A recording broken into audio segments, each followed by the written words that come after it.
We're glad to have you back for today's discussion. Today's topic looks at a workplace risk that is often underestimated until it begins to affect people and workplace culture. So let's tackle our primary question first. How do you conduct a workplace violence and harassment risk assessment? The misconception is common in workplaces that violence and harassment are exclusive to high-risk sectors. In reality, these risks can exist in offices, construction, manufacturing, service work, and remote settings. Workplace violence can include threats, intimidation, verbal abuse, and physical assault.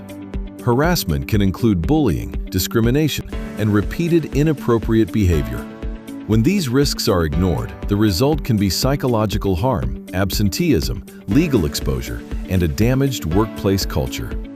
A violence and harassment risk assessment helps employers identify where risks exist, who may be exposed, and what controls should be put in place. When done properly, it supports both legal compliance and a safer, more respectful workplace.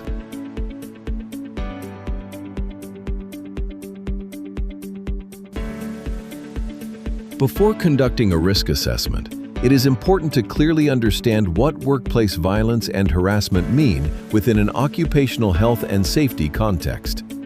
Workplace violence generally includes any situation where a person is abused, threatened, intimidated, or assaulted while carrying out work or while in a work-related setting. This can include physical attacks, threatening behavior, aggressive confrontations, or any situation where a worker feels their personal safety may be at risk.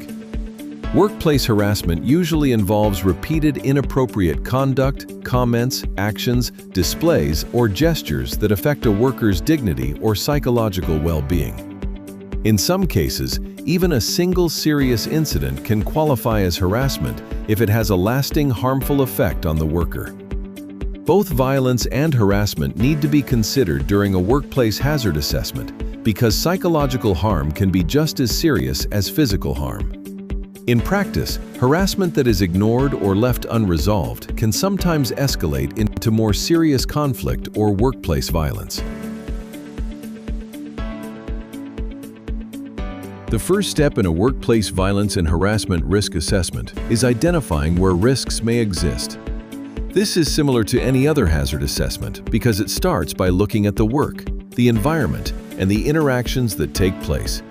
Organizations should review their operations and consider where workers interact with the public, clients, contractors, or co-workers in ways that could lead to conflict or aggression. Common higher-risk situations include dealing with upset customers, handling money or valuables, working alone, enforcing rules, entering unfamiliar locations, or working in high-stress environments.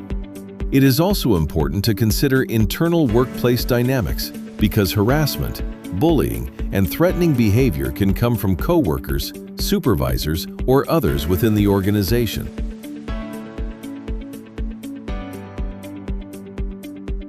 Here are 6 micro tips that can help you today. 1. Start by looking at the work itself. Violence and harassment risks are easier to spot when you review tasks, interactions, and work conditions, instead of assuming the problem will be obvious. 2. Do not focus only on physical violence.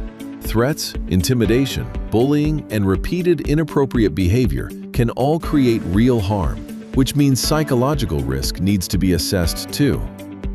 3. Pay attention to higher-risk situations.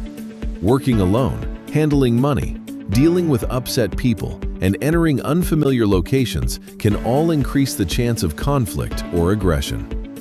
4. Look inside the organization as well.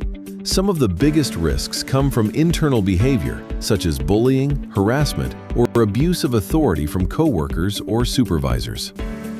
5. Involve workers in the assessment. Workers often see warning signs that management misses, so their input helps make the assessment more accurate and practical. And 6. Treat the assessment as a prevention tool.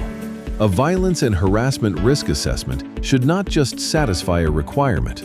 It should help the workplace identify concerns early and put controls in place before incidents happen. For OH&S support with workplace violence and harassment risk assessments, visit calgarysafetyconsultants.ca and reach out. We help organizations identify where violence and harassment risks may exist, assess how workers may be exposed, and put practical controls in place to reduce those risks.